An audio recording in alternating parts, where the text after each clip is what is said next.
Le roi des rois, le Seigneur des seigneurs, que la gloire te soit rendue au nom de Jésus. Amen. Zambe apambola yo na tongo na lelo. Totelemi mpona kotanga makomi. Tokoyeba kotanga makomi na mukanda ya Daniel. Totanga kaka na français parce que sauter et puis tokolimbola. Toza na Daniel chapitre 5. Eza texte ya kotanga mobimba na yango na ndaku mpona édification na yo. Tokotanga ndambu chapitre 5 verset 5 ebandi elobi: en ce moment apparurent les doigts d'une main d'homme et ils écrivirent en face du chandelier sur la chaux de la muraille du palais royal. Le roi vit cette extrémité de la main qui écrivait. Verset 10. La reine, à cause des paroles du roi et de ses grands, entra dans la salle du festin et prit ainsi la parole. Ô roi, vis éternellement, que tes pensées ne te troublent pas et que ton visage ne change pas de couleur. Il y a dans ton royaume un homme qui a en lui l'Esprit de Dieu Saint, et du temps de ton Père, on trouva chez lui de la lumière, de l'intelligence et une sagesse semblable à la sagesse de Dieu. Aussi le roi Nabuchodonosor, ton père, l'établit chef de magiciens, chef des astrologues, chef des chaldéens, chef de devins, chef des sorciers. J'ai dit ce matin que tu es chef des sorciers. Amen. Au nom de Jésus-Christ. Parce qu'on trouva chez lui, chez Daniel, nommé le roi Belsatsar, un esprit supérieur de la science et de l'intelligence, la faculté d'interpréter les songes, d'expliquer les énigmes et de résoudre les questions difficiles. Que Daniel soit donc appelé et il donnera l'explication au roi. Alléluia. Amen. Et tu sauté, Totangi 26, 25. Voici l'écriture qui a été tracée. Comptez, pesez et divisez. Et voici l'explication de ce mot. Comptez. Dieu a compté ton règne et y a mis fin. Pesez. Tu as été pesé dans la balance et tu as été trouvé léger. Divisé. Ton royaume sera divisé et donné aux Mèdes et aux Perses au nom de Jésus. Amen. Acclamons trop fort la parole de Dieu. Oh, il est le roi des rois. Il est le roi des rois. Jésus-Christ est le roi des rois. Jésus-Christ est le Seigneur des seigneurs. Jésus-Christ est le roi des rois. Jésus-Christ est le Seigneur des seigneurs. Jésus-Christ est le roi des rois. Jésus-Christ est le Seigneur des seigneurs. Jésus-Christ est le roi des rois. Jésus-Christ est le Seigneur des seigneurs. Le maître du ciel et de la terre. Le maître de l'univers. Le maître de tous les esprits. Le maître de maîtres, c'est Jésus-Christ de Nazareth. Gloire à Dieu. Gloire au Seigneur. Molingami na tongo na lelo. Nzambe apambola yo. Nangi koyebisa biso ete toza na nzambe moko oyo aza korenye na likolo pe na se. Amen. Bible lobi na likolo na se na mabele na se na mai mabolongo nyonso efukama mpe monoko nyonso etatola ke likolo Yesu Kristo azali nkolo na loboko na Nzambe Tata na nkembo na Nzambe Tata. Donc Jésus-Christ est maître, il est Seigneur. C'est pourquoi biso tant toza koya liboso na Nzambe toyeba ete eza na mutu oyo aleki likolo na manso, eza na mutu oyo aleki makasi, aleki na nguya, aleki kitoko, aleki na bozwi, eza Yesu Kristo. Estoki toye liboso na ye tomikitisa. Alléluia. Tomikitisa parce que tango nyonso akoki ko compter, akoki ko peser, pe akoki ko diviser. Alléluia. Amen. Alléluia. Alléluia. Ozoloba amen mozotala ailleurs. Alléluia. Alléluia. Mais nous sommes en église, non, mon en église, Alléluia. Nengi na mona en église, dans un sens aux libanda, alléluia. Pour les hôpitaux sunga yo en église, pour avoir pour ça kolobela yo. Bible lobé avec Jésus-Christ nous faisons des exploits, il écrase nos ennemis. Psaume chapitre 60.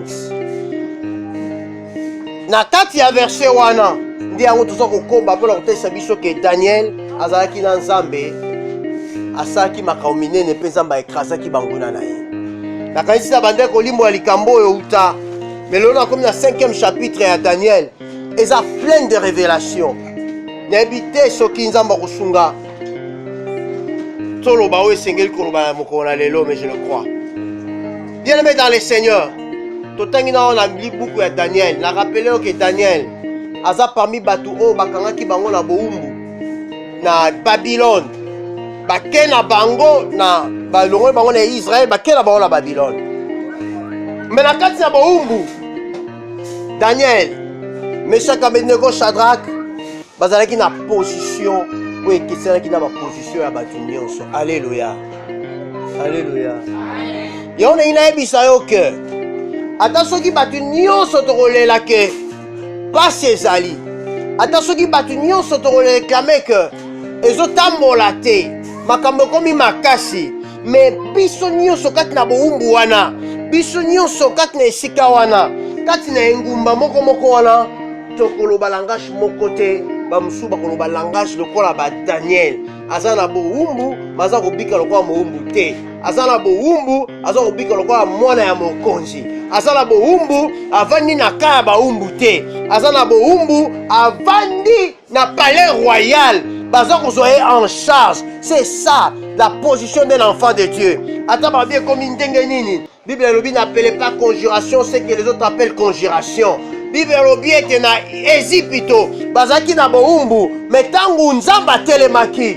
Soki mbule beti na Goshen na Ezipito kobeta te. Soki minde peli na Goshen na Ezipito za molili. C'est pour vous montrer que soko za mwana Nzambe, olika ke epai na Nzambe, okobika situation ndenge moko na batu te. Alléluia.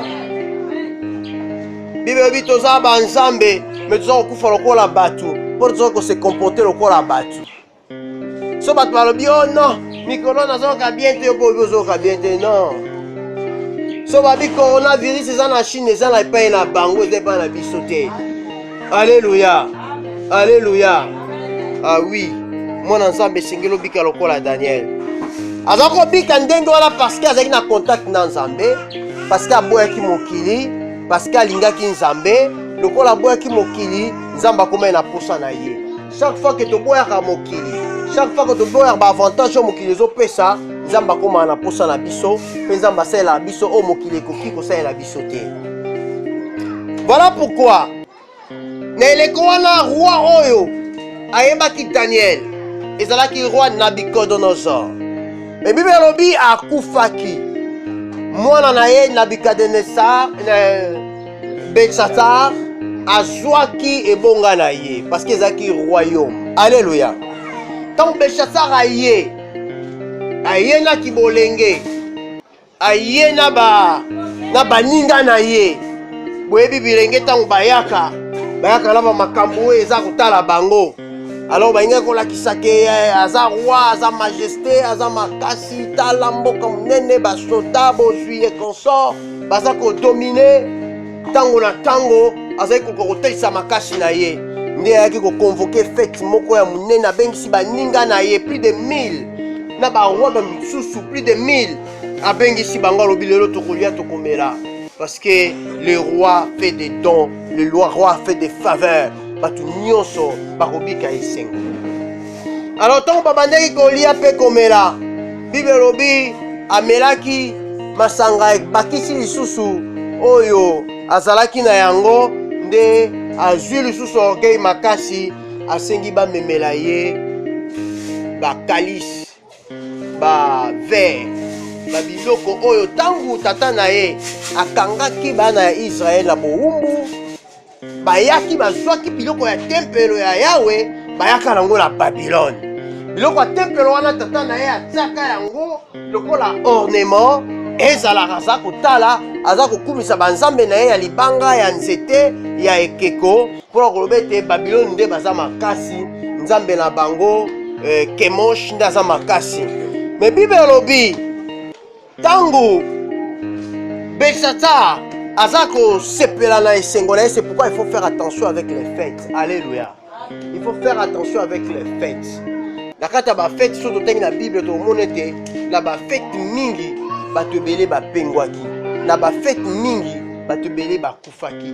Na ba fête mingi makambo belé salemaki. Même Yesu Kristo akufa mokolo ya fête ya ba Yuda, bato balobi non, esengeli mutu moko akufa nde baponaki Yesu Kristo. C'est pourquoi il faut faire beaucoup d'attention. Bon, mon goût, c'est pour profiter. Place loyenge ezali pour aye bakosala mosala. Et voilà pourquoi. Na kati na komela wana, tango alango e masange kotiye, na a ordonné. Ayebe ki biloko eza sante uta eza nzambe moko songolo, ya za mokili mobimba. Meye atioli nzambe, abibozo ba ver wana, boya nango awa, komela nango masanga awa. Baye nango ameli masanga apesi basi na ya ndumba akonkibini na ye batu bameli masanga babandi komela ba utiliser biloko ba souverain sacrificateur et puis ça m'a été bango ba simba bango ba utiliser yango zamba bina ko lakisa ye que moi je suis le roi des rois Esaïe était le roi des rois, c'est moi le roi des rois. Na ko lakisa ye que na likolo na ye na pa ba vanda ke na muraille mur nene Esaïe ko tia bango na enclos bamoni extrémité à main loboko ebimi ebandi kokoma wa place avandaki amoni lokola ba projecter lumière moko kuna amoni loboko ya pamba eza kokoma komi mene tekel oparsa wa kamo abi mais est-ce que eza vision nazomona to eza ndoto masanga nyonso oyo amelaki nini milangwa esili akomi kotala po mona malamu soki réellement azomona et atali atuni bato soki bazomona oui bato abi oui eteni ya loboko esimbami na mutu te eza kokoma boso mutu ngo azalaki se mutu ngo faza mulai makasi parce que même so mutu ngo alimwaki loboko letikali place sa musapi ezalaki ezalaki likolo roi abi ce n'est pas possible. Mais écriture oba koma ki wana écriture wana ezaka na Babylone te mais ba komi ba écriture ça ko biso to fanya to ba komi biso ba écriture mo ya arabe mutu mo akotanga ngo azate. Alléluia. Alléluia. Roi bi même eza terrible. Est-ce que boko ko mo likambo yo petango mo sape boko si ko koma elongo ekei roi commis rouge azaki sous tranquillité po attendez tozolo bao so tomoni musapi moko ebimiao nasi bato nyonso bavai na ranger bakokende bango nyonso sans unique mutu moko ta kotika pembeni ao epuis bato nyonso mutu ngai loboko wana ezokoma ndenge nini. Alléluia. eza na mutu nango te mukolo nango azomonana te. Bien aimé dans le Seigneur, ndenge nayebisa yo que dans l'église, lorsque nous prêchons, nous avons affaire à une extrémité de la main qui a 5 doigts, qui signifie 5 ministères. Et c'est le ministère de la parole nde ekomaka na kati na église. Na église ndenge nayebisa bino ke nde bovandi wana bozali une lettre écrite par le ministère. Alléluia. Apôtre Paul dit, vous êtes une lettre écrite dans mon ministère. Quand vous avez kotala yo, aza kotanga bomoi na yo. Aza komona yo te maza kotanga bomoi na yo. Alléluia. Tanga la ba Corinthiens komona yo za bokanda. Oye komami na ministère. Oye komami na mosala.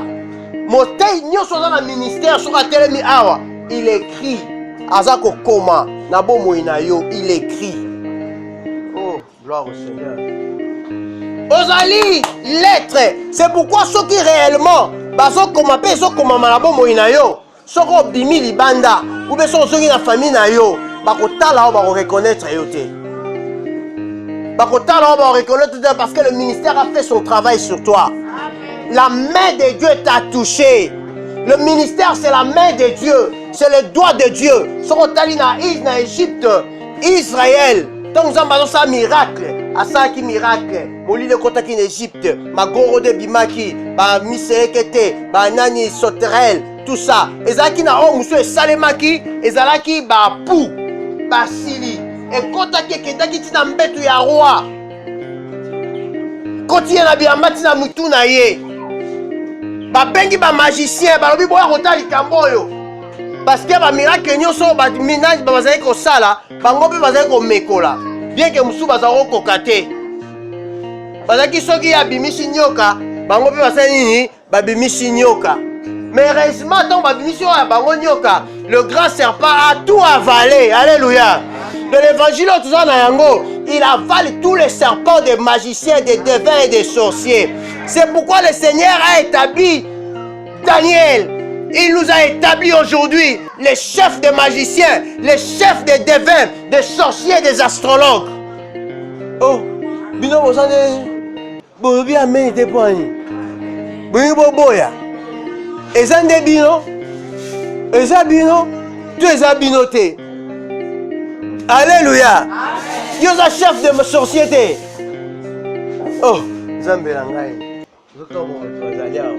Ina ebisi bino ke Nzamba lobi Daniel mutu kutazoloba one eza Nzambe te eza reine mwasi ya Nabukadnezar aye koyebisa mwana na ye po mwana ya amoni loboko amoni nini azolenga abengi bamagicien badevin ya nani baya kotala batanga baye bakoki kotanga te babino totikaka komona écriture oyo te toyebi yango te nde roi akomi rouge abio eza suka bomoi na ngai te papa utokufa ya pas longtemps mais papa utokufa epesi yo toli te yo bandi milangwa et Bible elobi mama na ye ye la reine ebisa lobi mwana na ngai le roi ton père tango badevin oyo nyonso baastrologue oyo nyonso ozomona bakokaki te kopesa ye baexplication na makambo makasi oyo emonanaki na royaume babengaki mutu moko azali. Il s'appelle Daniel. Alléluia. Il est là. Il a l'esprit des saints. Il a l'esprit de Dieu saint. Azaliawa. Bengaye. C'est pourquoi Tata Nayo le roi a commis ce qui est chef. Il y a ba devin. Il y a ba sorcier. Il y a ba astronaute. Et nous sommes les chefs des sorciers. Nous sommes les chefs des sorciers. Nous sommes les chefs des magiciens. Nous sommes les chefs des devins. Nous sommes les chefs de Bangangakisi. Nous sommes les chefs de Bango. Nous sommes les chefs de Bango. Le Seigneur nous a donné le pouvoir de marcher sur les serpents, les scorpions, sur toute puissance de l'ennemi. Et rien ne pourra nous nuire. Nous sommes les chefs de Bango. C'est pourquoi Bandoki nyonso ya ba famille nyonso evandiawa. Bayebi que nous sommes les chefs de Bango. Ceux qui battent tolongolaka, ceux qui battent tobongisaka. Alléluia, alléluia. Nous sommes leurs chefs.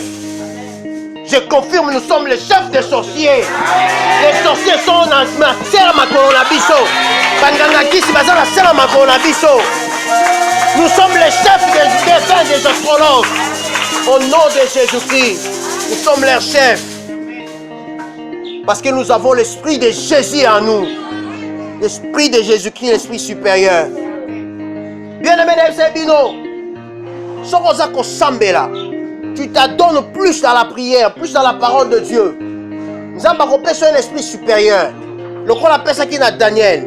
Daniel était 10 fois plus supérieur en intelligence, en sagesse, na nyonso, likolo na bamganga kisi na batu nyonso soloka, parce que aboya ki makambo ebele pona nzambe. C'est pourquoi Dieu l'a désiré ardemment et il a pessié homme qui ruine en pesate. Gloire au Seigneur. Bible lobi.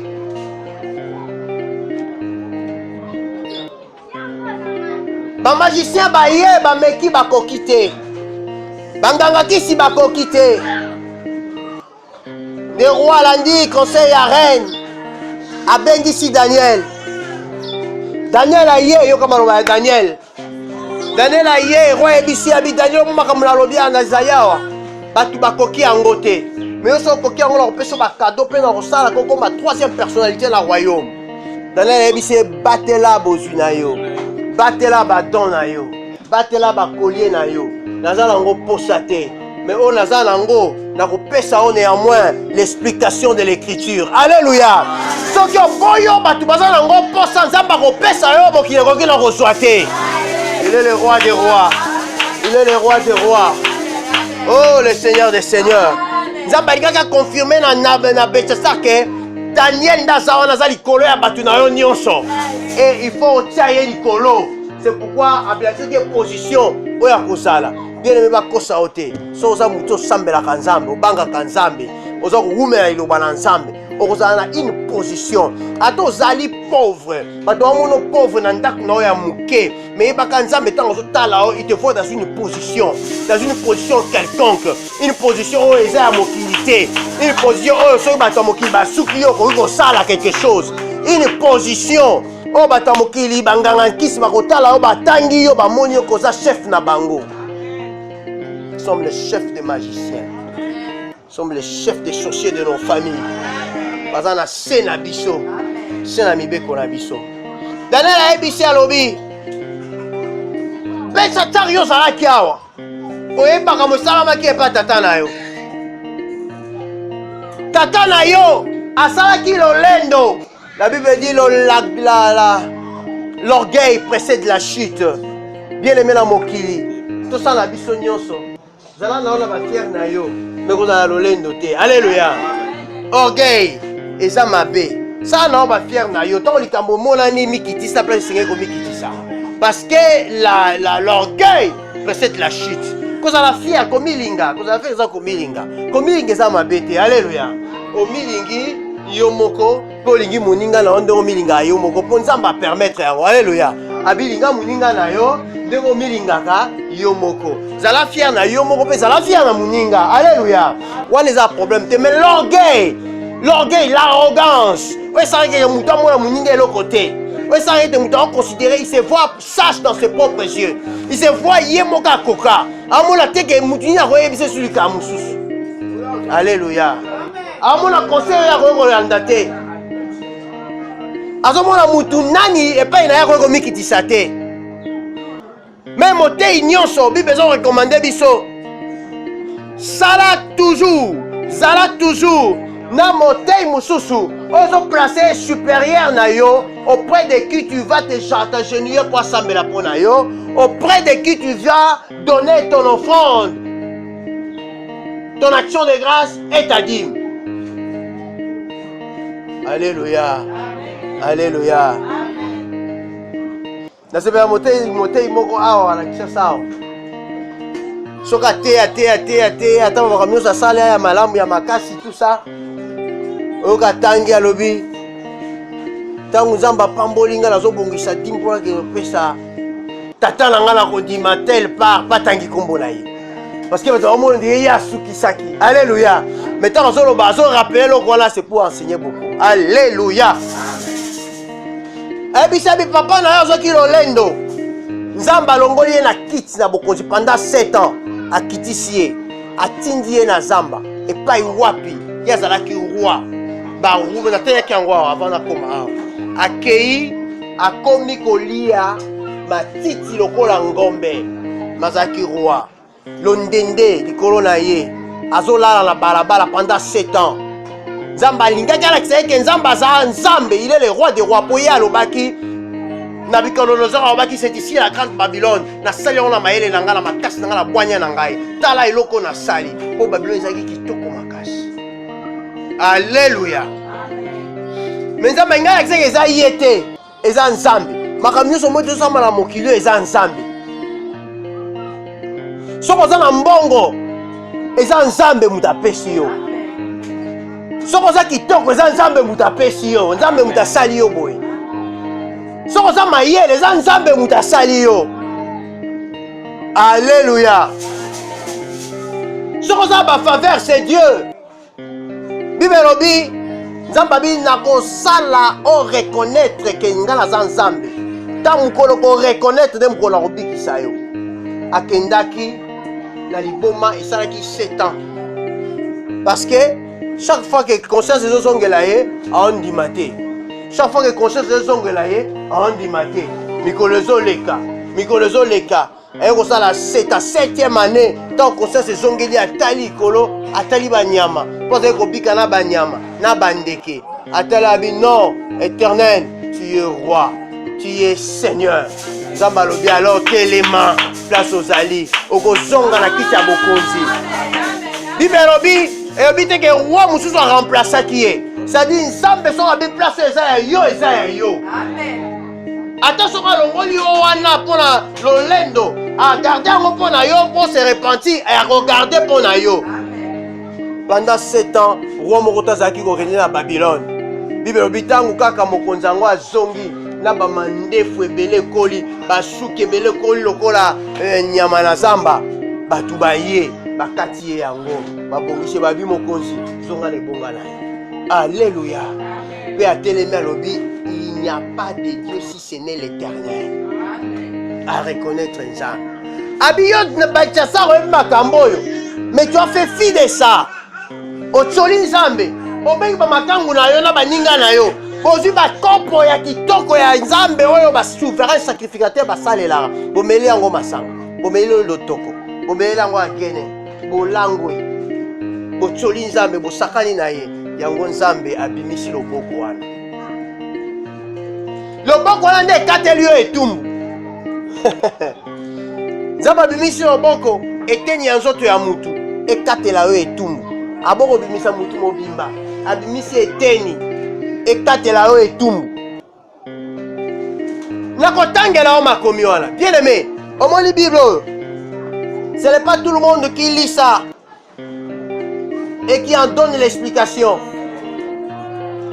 Ce n'est pas tout le monde.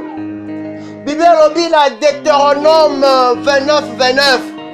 Les choses cachées sont à Dieu, notre Père. Mais les choses révélées sont à nous et à nos enfants. C'est qu'on a ce qu'on peut te banga nzambe. La gloire de Dieu, c'est de cacher les choses. Et il les révèle à qui il veut. Moïse a commis 5 livres. Il n'était pas né lorsque Dieu créait le ciel et la terre. Mais Moïse nous a donné le récit. Il nous a donné toute l'histoire. Comment Nzambe akelaki l'on la peine assez. Nami kolonio sont des Nzamba salaki. Moïse a pété le biso lisolo ya Abraham. Atika romon Abraham te. A pété le biso lisolo ya Adam nan kitani na ye. Caïn, Abel, atika romon na bango te. Soko tangi ba neo eleka des centaines de milliers d'années. Mais c'est par la révélation de Dieu. C'est par la révélation de Dieu que Daniel, Moïse nous a donné toutes ces choses. C'est pourquoi Daniel n'est pas Koya. Le roi Nabucodonosor a l'autre indoto, a bossani yango, ba devin, ba pesa yango te, mais Nzambe a fait sa révélation. Wa révéla ki Moïse la création. Nzambe wana ye ebisi Daniel. Ngam na pesa ki ndoto wana. Ndoto wana ezalaki boye, ezalaki boye, ezalaki boye. Oh frère, se ploko mo muta boye te. Banganga nzambe banganga kisi ba ebisi balobi eloko zo senga etikala kosalema te ata roi mwana asenga yango te. Polota ndoto na ndako na yo bosana biso to koyebetelo ndoto wana pe topesa explication. Olinga oboma biso kaka ozaka ya poso lia biso po parce que ezalaka beta ndoto na yo topesa yo limbolela yo. Alléluia. Aza nzambe ya révélation. Il révèle à qui il veut. Il révèle à qui il veut. Et puis, na sujet, il y a ces révélations. Ce qui toque na Timothée. Timothée, chapitre 2 Timothée, chapitre 3.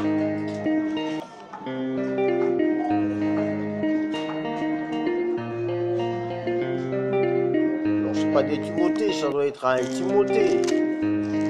Un Timothée.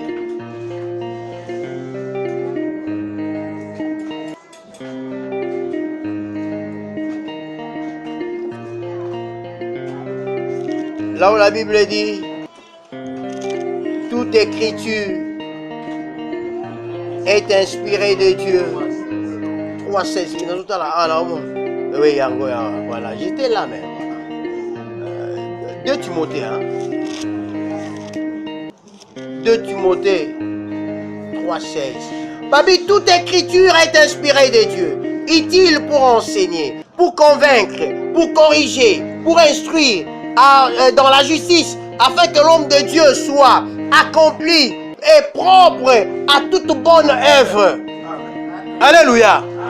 Au moins, comment tu as les écritures et comment tu as mis ensemble et comment tu as ministère.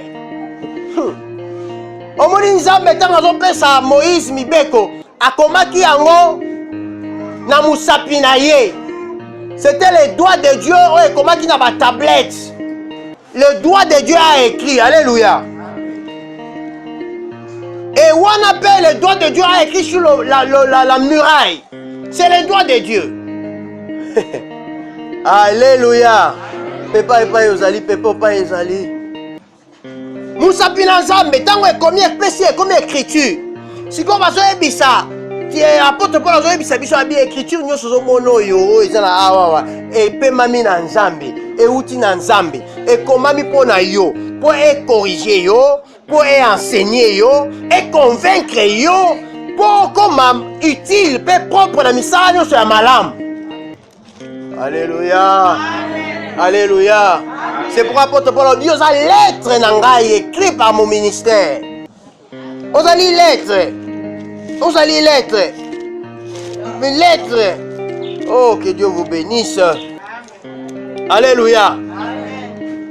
Bible Zakoroba. Bible Zakoroba l'invité.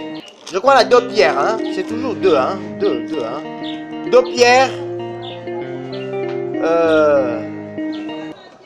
2 Pierre chapitre 1 verset 18, 16, Tobaïna 16. Babi, ce n'est pas en effet.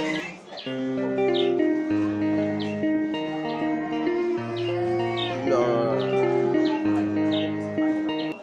20. Sachant tout d'abord vous-même qu'aucune prophétie de l'écriture ne peut être un objet d'interprétation particulière. Yo kandenge bibi lobi. Et puis alobi. Car ce n'est pas par une volonté d'homme qu'une prophétie n'a jamais été apportée. Mais c'est poussé par le Saint-Esprit que les hommes ont parlé de la part de Dieu. Alléluia. Balobi, écriture tozana yango, et quand on a l'objet et interprétation particulière te. Et l'ingoloba que mutu nyonso te akoki kolimbo la Bible ndenga alingi, ndenga azokanisa, kokanisa makanisi na ye. Alléluia. Mais balobi, ils sont poussés par l'esprit, après ça qui va prophétiser et ça dit sur la Bible. Pour limbo la Bible, selon un esprit des prophètes, esprit de la prophétie.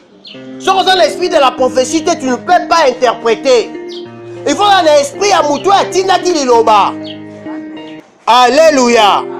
Pour Daniel Tanga makomi wana loboke komaki après sa interprétation, il fallait un esprit. Ya mutu oyo akomi likambo wana. Alléluia. C'est pourquoi omoni ba maman moko ba yebisa ngai babi papa motei tokute na papa moko aza koyebisa biso alobi Bible lobi na mukolo na suka basi sambo bakokanga mobali moko bakoloba na ye toza na panga na biso toza na bilamba na biso pesa biso latisa biso kaka kombo na yo alobi ba mama boyebi révélation te na pesa bino révélation tata wana azaba o bazaba bakati suki nyonso batika ye mokokoli bakolisi mandefu milai aza na nga aza koyebisa bango alobi omoni na ndako na ye aza na basi autant bayebisa ye nga tiso baza combien mais oyo ayaki kokotisa na ndako oyo elenge moke wana ayaki kokotisa na ndako ya 18 ans ye abakisaki nde aza koyebisa bango abi omoni nde baza wana c'est la parole de Dieu qui s'accomplit.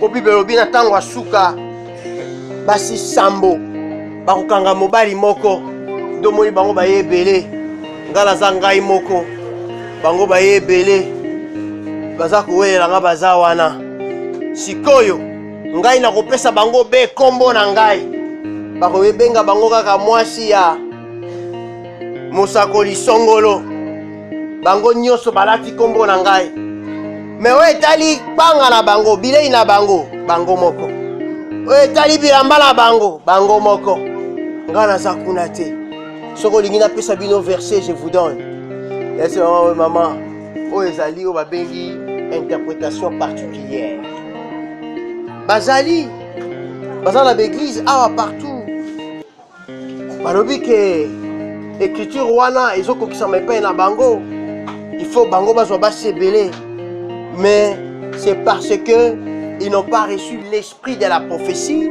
ils n'ont pas reçu l'esprit des prophètes. Nde bakanisi que c'est ça ce que la Bible dit. Or, tant nous avons Dieu parle de l'église, il ne parle pas des femmes ici. Alléluia. Il s'agit de l'église. C'est-à-dire natango ya suka awa, bato ebele bakosala l'église balobakeza ya Yesu Kristo. Alléluia. Balobakeza ya Yesu Kristo. Bakomema kombo ya Yesu Kristo. Bakolata kombo ya Yesu Kristo. Mais baza na lipa na bango. C'est-à-dire baza na parole na bango. Soko okekuna okuta parole bango bazoteya ekokani te na parole ya nkolo Yesu Kristo. Mais bato bakokende kuna ebele. Alléluia. Bato bakokende kuna ebele. Mais bato na baza na ba moyen na bango. Alléluia. Baza na ba moyen na bango, c'est pourquoi faut pas envier. Omona gizola munene, bataba mituka, bataba nini, baza na panga na bango, baza na bilamba na bango, balati kaka kombo ya Yesu Kristo po balongola soni na bango. Balingi te bayoka soni na misala na bango ya mabe o baza kosala. Yango balati kombo na Yesu Kristo. Soko moni ndeko na yo, aza na libala wana, oh ya bato ebele bayebise ke eza verset oyo, ce n'est pas ça, baza na libungi. Il faut avoir l'esprit. C'est pourquoi moni bayaki balinga kotanga bakoya kotanga te. Nayebi que Bible ko sala objet interprétation particulière te. C'est poussé par l'esprit que les hommes ont parlé de Dieu. C'est poussé par l'esprit qu'une prophétie a été apportée. Et ça a une prophétie, l'esprit des prophètes, l'esprit des prophéties n'est pas interprété Bible. Oh nzamba komaki mutoko ko interpréter yango te mutoko ko tanga yango te. Soto tangi na Isaïe. Na Isaïe Bible lobi les livres de la prophétie, eza lokola liloba na nzambe, eza lokola buku moko o eza scellé. Bazwi yango bapesi na mutu ayebi kotanga, balobi tanga atali bo abi sefe na yebi otanga mais nazoko kotanga te. Alléluia. Bazwi yango babi yo loko tanga kokoki te, to pesa na wa yebi kotanga te, ta musu ya kotanga bapesa yebi otanga te abi. En réalité, depuis longtemps, na tanga kate, pe na koki ko tanga te. Balobi po livre wana, eza sele wana, e tangama, esengika mukolo nango, apesa yo makoki ya ko tanga yango, apesa makoki ya ko fungola yango. Alléluia. Ça c'est la prophétie. Ça c'est la Bible. Eza un livre scellé. Et pe ça me na mutunyo sauté. Et Bible eza ko ebisa biso. Bible eza koyebisa biso ntango toza kopusana mpona kolakisaka nzambe aponaki bato oyo esengelaki ya kolabore na bango mpo bayeba kozala elongo na libota mpona kosunga libota na ye nzambe. E Bible elobi ntango tokomi na Ezekiel chapitre 3 nzambe abengi Ezekiel abi fils de l'homme yaka abi omoni livre wana Zoé yango, nourris ton ventre avec ça. Lis un livre wana. Ah, Ezekiel a dit mais non, na tika kolia livre te. C'est vrai na lia lipa. Na yebi pe kolia mbisi. Mais livre non na lia te. Nzamba habité au kolia yango. Alléluia. Au kolia yango. Et alobi ange wana yaka kiti afongoli ya munoko. Azui livre wana kotisie. Abi lia livre. Ya azui livre wana lie yango. Et quel a libumu na ye?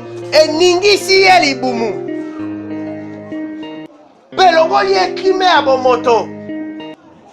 epesi ye nguya ya ekoloba makambo oko ekoloba te. Alléluia.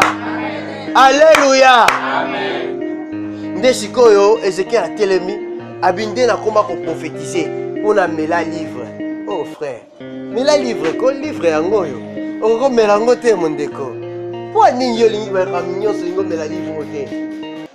Oko avaler yango en le lisant, tu peux le lire, l'avaler. Oko ba mutu lo ba tu nyonso te parce que c'est Moïse, ayebisaki nani? Ayebisi Joshua. Tala kaka expérience à Moïse, ba miracle asalaki, ba révélation azwaki. Nzamba apesi ye pe akomi makambo mususu. Alléluia. Ayebisi sikoyo nani Josué. Abi Josué, omoni makambo nzamba apesi ngango par révélation. Etika kopesamela mutu te. Makambo na komi awa. Mais yo oza na ngolu po eza déjà awa. Alléluia. Ngai nazokende. Okotika kosala makambo minene koleka onga nasalaki soki otangi livre oyo. Abi livre oyo zala nango mikolo nyonso. Tanga yango butu moi. Kotangwa te po eba kotangwa ni na gauche ni na droite. Osalela makambo eza na livre A. Omona succès. Oko réussir. Osala makambo minene. Lelo na l'église ebele tala remarqué hein. L'église ebele otinda batata ma Bible te hein. L'église ebele, même l'église des réveils. Vous avez l'église des réveils. Église des réveils. Bazo tina sou ba tuté batanga Bible hein. Bazo yaka bango moko atangeli bino verset moko, sima bete bino masolo mususu. Atangeli bino verset, sima bandi kolaka bino makamalamu. Makamalamu entre guillemets. Atangeli bino verset, mazo tina bino te botanga Bible. Moïse a ici Joshua a dit que ce livre de la loi ne s'éloigne pas de ta bouche. Médite-le nuit et jour. C'est alors que tu réussiras dans toutes tes entreprises. Bien-aimés, je vous recommande la Bible. Je vous recommande la lecture de la Bible. Nalali kopesa bino kosenga na bino botanga Biblia. Tongo pokwa, butu moi, tanga yango, méditer yango, oko réussir na vie na yo. Okoma mutloko ba tunyo sauter. Okoma intouchable. Okoyeba ba besoin na yo. Okoyeba oyo zali. Okoyeba ba promesse. Okoyeba nzamba laka. Eza a na Bible. Bible côté en malam. Saint-Esprit a solo na yo parce que l'esprit des écritures est ali. Lorsque tu lis l'esprit des écritures, tu as prié. L'esprit des écritures est resunga yo. Alléluia.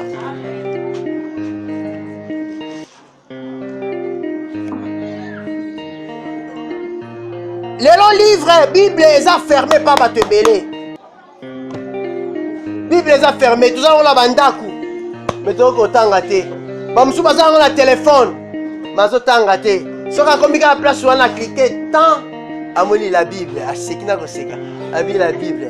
Abade tanga Genèse, Exode, Lévitique, tout ça. Non tanga la pourquoi. Allez qui. À quel Facebook. Alléluia. Tozo tanga Bible te, mais tozo nango. Tozo tanga te. Tanga Bible. Nzamba kosunga yo. Tanga Bible. La Bible est bisibiso awa. Na Daniel. Oh, j'aime ce livre. Daniel eza makambo ebele. Ezo ebisa biso makambo oyo ata le compte zobika. Na Daniel. Bible lobi avant la tanga na interpréter écriture wana. Bible ebisibiso na Daniel chapitre 12 verset 4. En jouant à Daniel. Oh toi Daniel, tiens, sécrète ces paroles et scelle le livre jusqu'au temps de la fin. Plusieurs alors le liront et la connaissance augmentera. Daniel Nzamba telisie makambo eko sala manatango na suka. Mais Daniel Nzamba ebisi ko publier en côté. Bien-aimé, les attends ya tokangela bino Bible te. Alléluia. Daniel Nzamba ebisi ayebo mo makambo na ebisio. Ko eza le temps na ngote. Sele yango. Tanga yango. Batu ya tango na suka nde bakotanga yango. Pe connaissance na bango ekomata. Bo yebi ekomata na temps de la fin. Na temps de la fin, on a besoin de la connaissance. Si on a la connaissance, tu périras. Si on a la connaissance, tu seras égaré. Si on a la connaissance, okobunga. Po, makambu mabe, ekokoma malamu. Makambu malamu, ekokoma mabe. C'est pourquoi, okokuta na baninga, les mauvaises compagnies corrompent les bonnes mœurs. Baninga mabe, babe bisaka bisayeli malamu ya batu. Okokuta na baninga o bakoye bisayo, yo salaka boyete. Te bo salaka te, eza malamu. Po nini yo zolanda ngo te? Bati nyonso bazo sala, omoni te. Alléluia. Bon sombotisi ekoti na ba entreprise, na ba mabala, na ba église. Bon sombotisi. Abi biso na église na biso totia drapeau à RDC. Et pas abineza te. Te botia o. Biso ko na moni pasteur Yesu na drapeau ya Corée, abakisi. Ayena drapeau ya États-Unis, abakisi. Qu'est-ce que ça signifie? Totia drapeau pour la nini? Bilembo na biso. Il y a église, il y a encore un qui se zali. Bilembo la biso, et ça drapeau ta.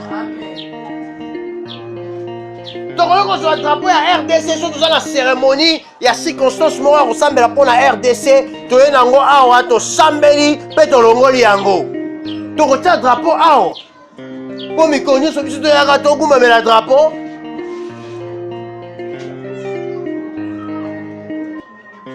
Bien que le drapeau, tu as pour respecter yango soki baza ko matisa yango bien que l'église mususu baboyi babi bango bakokuma mais bakotelema te so drapeau ezo mata.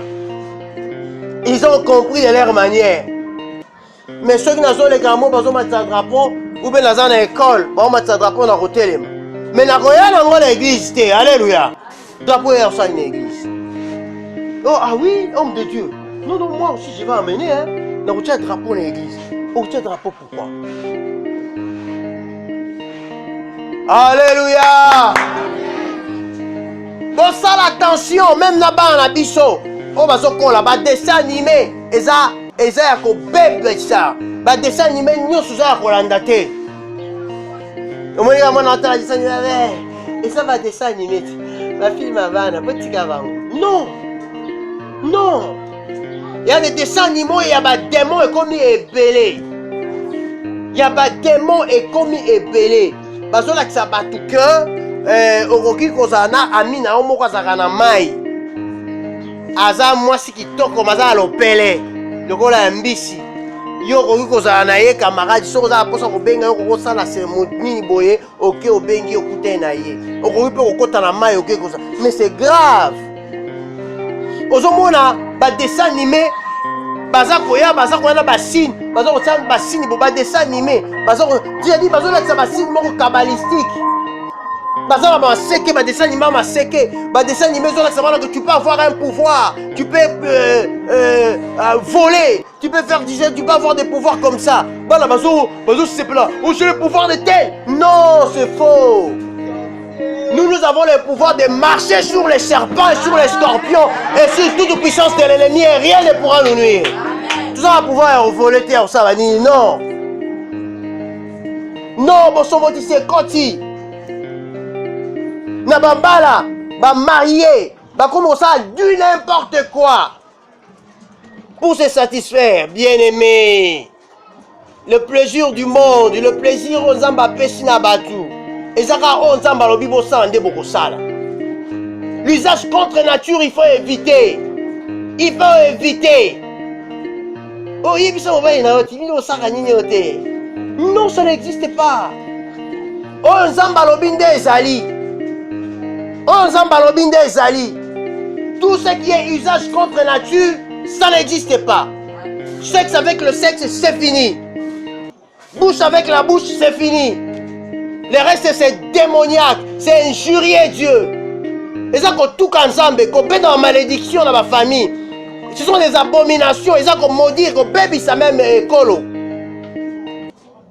Parce que tu as vu tel affaire, tu as vu des vidéos, tu as vu des histoires. C'est démoniaque. Tu ne sais pas, il y a ça, pour la nini, à ça, l'alliance nini, à ça, l'oronine, tout ça. L'homosexualité. Et ça, les anges contre nature, ils sont à l'obaki. Ceux qui vont mourir, ils ensemble à Sodome et bandit, qu'on s'en sous les lots. Il faut faire beaucoup d'attention. Il faut faire beaucoup d'attention. C'est pas là avec des limites. Tu exagérer. Nabucodonosor, tant qu'on se pélinga, ça là, un plaisir extraordinaire. C'est alors que Simba Bakali soit qui en Zambé.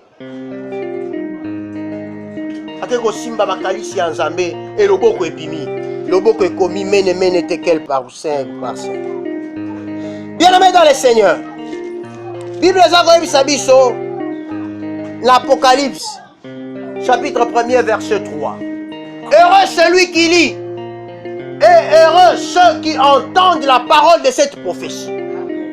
Et c'est voilà Moutouaza Kotanga. Oh, c'est le Daniel qui sait lire. Alléluia. C'est Daniel qui sait lire. Et c'est un peu na bateau bazoyoka. Oh, Daniel azotanga. Lelo motei, aza motangi. À condition qu'à l'esprit de la prophétie, atanga, aza moto na esengo. Au Bible lobi, oh à côté à bateau belé, il brillera comme le soleil. Et pas bah on baza koyoka, baza on a connaissance, baza bateau na esengo. Bakoye bako agir selon Dieu. Alléluia. Bakoye bako agir selon Dieu. Bakoye bako agir selon Dieu. C'est pourquoi Daniel abi nazo tangela yo. Abandi ko tangela ye. Alléluia. Tant que Daniel abandi ko tanga. Ayebi se mene. Tekel ou farcien. Alobi nzambe a compter yo. Alléluia. Nzamba yebi ko compter. A compter batute ma compter yo. Ko tu nsuba kanisaka, ko aza bozui, aza mayele, aza na nyonso, lui aza 2 ou 3 ou 4. Osaka butu moko. Osa 4 personnes té. Osa 5 personnes té. Nzamba compter ye. Ayebi sa lobi. Hein? Alobi compter. À compter règne naïe, à compter gloire naïe, à compter bosu naïe. Hein? Na bamboula naïe nyonso pas tie fin. Abi soukia. Bien aimé, et vous me donnez ça ba projet. Yaba lobi, l'homme fait des projets seul la volonté de Dieu s'accomplit. Là ça projet lobi to sabo, lobi to kende kuna tant kota boue, to gagner $10,000. C'est quand to kimi te zoni ani. Ozo sala pamba, ceux qui nzamba zana yote eza pamba. Alléluia. Amen. Bible lobi nzamba compter abi yango Daniel apporter ba cadeau na abi nazanga tina te. Même malgré ça ba pesa ki ba tieka la position wana. Abi nzamba compter règne na yo na makamno nyonso atie ndelo abi esuki wana. Oyo sali osimbi pesa biloko na ye bakeni na ye. Au moins biloko ya nzambe to sala nango abosaka nango te eza biloko ya nzambe eza esanto. Ate eza na esikoyo, ate eza na ndako ya kitoko te, eza esanto. Alléluia. Eza esanto bosaka nango te ba biloko oyo. Eza esanto. Biloko nyonso. Eza esanto. Alléluia. Nzamba biloko osimbi yango je mets fin. Bomoi na yo, règne na yo esuki awa. Bien, voilà. Si vous savez, oui, par monsieur Zakasoku, au lobelier ma belle, par monsieur Zani, ils sont prophétisés ma belle à Kangio, à Bedi dans le Kangisayo. Nabi et pas dans Zambi, son Zamba ça revêtir yon a puissance. Ato ebisie ma belle, voilà, pour Simba yote. Alléluia. Parce que Nzambe ne te permettre de voir à mon tour. Nzambe ne te permettre. Sur Abi, je l'empêche de te toucher. Au retambo, on a pembe naya pour Simba yote. Nzambe ebisie abi Nzambe a été fin. C'est fini donc au Koufa. Ebisie donc au Koufa, mon collier avait au Koufa. Et Yami Balé avait apaisé yo. Pour yo lobi que yo za mon konzi ya bakonzi, obengisi batu bakonzi, yo za mutu munene. Mais la munene na yo wana. Nzamba apaisé yo, ati yo na balance na ye, a trouvé que tu es léger. Et tu es léger. Ozo pesé na okuta tate. Mais ozo sa ba mobulu ebele ba makelele. Bien le ba makelele do salaka. Et moi ozo mo pesé que non, comment personne ne va parler. Sur la comme la musala, personne ne parlera, je vais tourner. Mais nzamba zo zoya pesé bato na kela o penza tala. Aza léger mais ta makelele zo sala. Alléluia. Amen. omoni kaka fourmi soki asala mobulu na ndako na yo esi oyeba fourmi soki abimisi mobulu na ndako na yo apanzi baninga na ye kuna na ndako boyebi mpasi bafourmi bazalaka na ndako oyebi na coin wana oyebi mpasi bazala na nzela na bango basala oyebi lisusu na bango bakotaka lisusu na bango nde babimaka wana soki asali mobulu yo ozobima na chambre asali mobulu kaka na nzela na bango wana okoyoka okosentir yango mpe nzambe azosentir baosala mobulu abi metala il ne pèse pas eza léger abi nzambe atali apese yo amoni oza léger na balance epenche kote moko ezobouge te aye kozwa sikoyo royaume na yo yango adivise apesi moko na Mede apesi mosusu na Perse c'est-à-dire ye abebisi royauté oyo tata atikelaki abebisi yango akonani nzambe azwi apanzi ye. Ça veut dire quoi? Bible elobi les méchants en masse pour le jour de son malheur et nzambe aza kopesa yango na bajuste baza kozwa yango facilement. Yo méchant o amassé nzambe akoki koya azwi yango abi bon ozwaki mpe mingi natie suka na bomoi na yo akati boye alobi mwana na ngai oyo asambelaka ngai zwa oyo mwana na ngai mosu asambelaka ngai zwa oyo. C'est comme ça que Dieu agit. C'est pourquoi mwana nzambe atoza na eloko te atotanga te atoza na mosala te ata batyola yo ata babwakisa yo soki oza kosambela oza kotanga bible wumela mpo oyo nzambe akopesa yo ekuta nini na makanisa matu ekozala ekuta nini na motema ya mutu songolo nini na makanisa ya mutu ekozala oyo nzambe asali oyo kokamwisa bato nyonso. Nous avons des témoignages. Amen. Mutu ayebi eloko te bazwi ye bakomisi ye mokonzi balobi okomi assistant ya DG ayebi eloko te pendant que bao batanga baza wana bile mena yebisa yo na mboko yo moni eza na bato baza na bamikanda. Ce jour là tozalaki liboso ya révérend Gérocli na église epai nazalaki c'est un coréen aza mundele tozalaki pasteur assistant en même temps naza pour interpréter j'étais pasteur assistant mais deuxième interprète ya église parce que interprète principal azalaki mais mukolo wana zoyamba basali na nzambe ngamu nazali kointerprete papa moko akuti aye na badossier na ye. Bonjour révérend Jacob Lee, bonjour naye opresente oka na ngai siko papa wana nde nazomona ye bolimbisa ngai baparence na ye tout ça.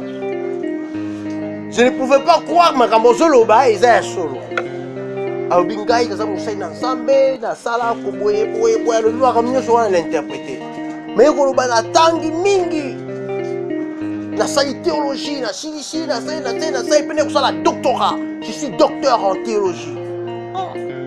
Natali nezo papa abi natangi théologie azongeli lisusu abi natangi théologie lisusu donc pour comprendre que nalobi te kaza docteur.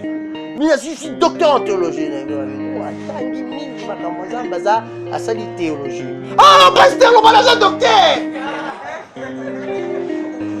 Agange, alléluia.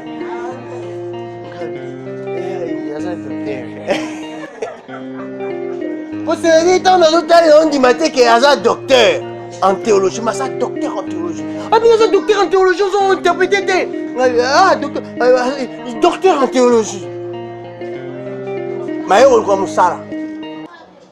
Alléluia. Vous êtes docteur en théologie.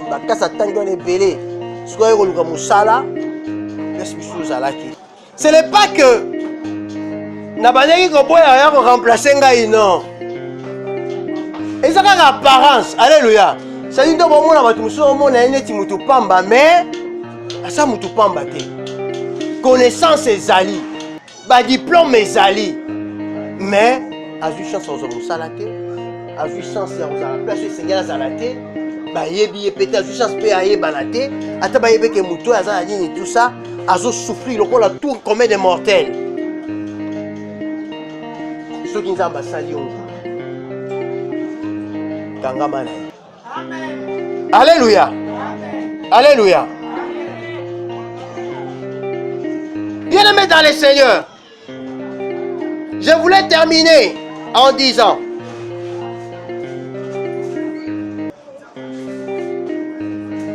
Bible dit, heureux le peuple qui connaît le son de la trompette.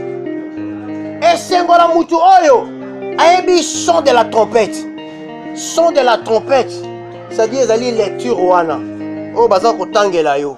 Baza ko tangela yo, pe baza ko yebisa o likambo makomi elobi, pe yo za ko discerner o nzamba za ko loba.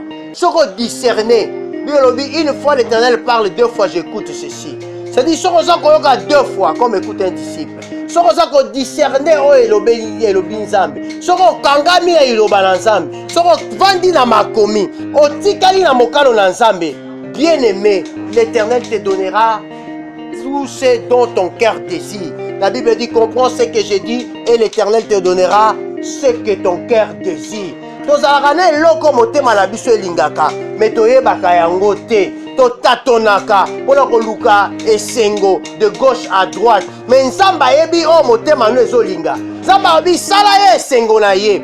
Na yo, fais de l'Éternel tes délices. Sala ye esengo na yo. Ye moko akopesa yo o motema na yo eza kolinga. Pona kosala nzambe esengo na yo, esengeli okangama na iloba na nzambe. Togumbi mitu na biso na losambo. Okosambela nzambe. Yebisa nzambe ete. Ya solo na lingi nakangama na yo. Nalingi osala ngai lokola Daniel. Parce que biso batuzobika na eleko oyo. Esengeli tuza na pouvoir koleka o bango bazalaki na yango.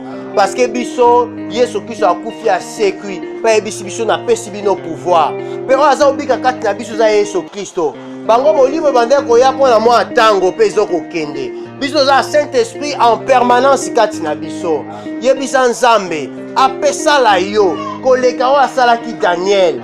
Po yo zala mutu na ye, yo mona kembo na ye, obika bikamwa na ye, na ta ya suka, okota na bosombotisite, okota na bisala salate, ouela iloba na nzambe. To sambeli na kombo na Yesu Kristo.